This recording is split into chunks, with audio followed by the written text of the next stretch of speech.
The release of that agenda has unleashed another new wave of education action, and I want to go through a few of the things and pinpoint for you how you can engage in the conversation and the development and adoption of some of these things, because again, what we do at a state level gets implemented at the local level.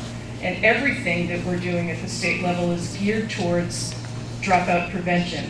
We flip it the other way, which is to say it's geared towards being sure that every student gets an opportunity to come into the public education system successfully and get out of the public education system successfully. That's really important. The first thing that we did was to establish the state's first Child and Youth Development Cabinet. We call it the Readiness Cabinet. It puts all of the secretaries who have jurisdiction over programs and services for children, youth, and families at one table to work collaboratively, streamline funding, target funding, make sure that they're talking to each other and that policies in one area don't undo policies in another area. The first project that this group has tackled is a pretty significant one, but not a very sexy one. It's data collection and coordination of data.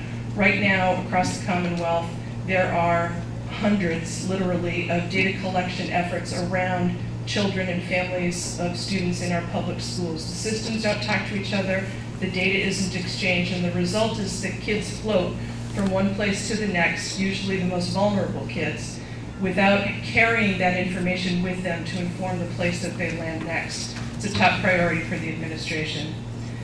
The Department of Elementary and Secondary Education, again a data piece, has launched an early indicator index pilot. We know through research that there's a cluster of very clear indicators that can predict with reasonable certainty whether a student will graduate from high school or not. Are they attending school even as early as elementary school? How many times have they been engaged in disciplinary efforts at their schools? Is their mother somebody who has an education level beyond high school? Are these kids engaged actively in the work that they're doing, or are they just sort of ever present in the classroom and not really clicked in? What we know is that dropouts generally don't leave school because of something that happens in any given moment, that they're on a path towards dropping out that takes a long time. And so the earlier we can connect with those kids, give them what they need, the better their odds are of making it through. The governor's also introduced the concept of a readiness school. You may have seen some things about this in the news. It's sort of a hybrid model of delivery for education that would take the autonomies and the teacher ownership that is often cultivated in charter schools and bring it into the public school system. The idea is to eliminate that tension that's risen up over charter schools and traditional public schools, to find a way to make sure that every kid, not just the 2% that are enrolled in charter schools, but the 98% that are involved in the other schools, have those same benefits. We're pushing for the development of readiness centers. These are regional hubs that will focus on improving the quality of teaching at every level, early education through higher education.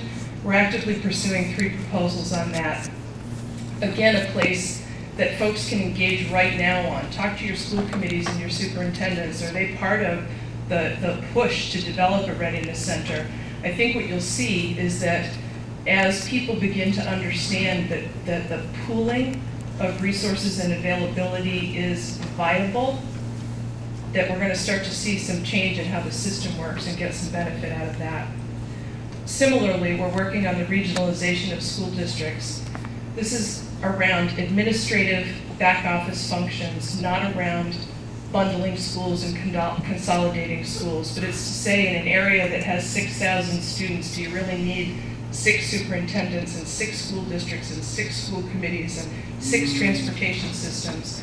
I think what we're finding is that the answer is probably no, and that as we move forward into the future, we've got to find a way to break down some of that balkanization in administration over schools that exists in Massachusetts.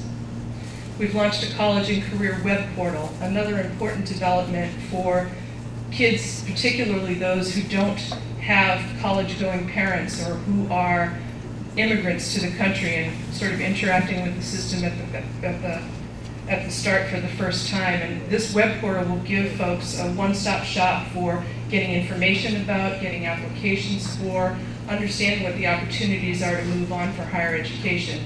We know that when a kid is able to see himself or herself in higher education, they're more likely to go after it. So it's important that we publicize that and make sure that all of your public schools are aware that this portal is there and ready for use. There's some more things in the pipeline. A higher education relief bill, legislation, again, on charter schools to focus on the most vulnerable students, English language learners, students with special needs, low-income students. Again, to use that model of autonomy to try and crack some of the code that we've been missing on how to serve these most vulnerable populations. An initiative to ensure the transfer of credit between our public colleges and universities. It's easier in Massachusetts to take a community college associate's degree and transfer into a private higher education institution than it is to transfer into a public higher education institution. And with as much mobility as we have, and with the folks who are going to college getting older and older and having life intervene, it's important.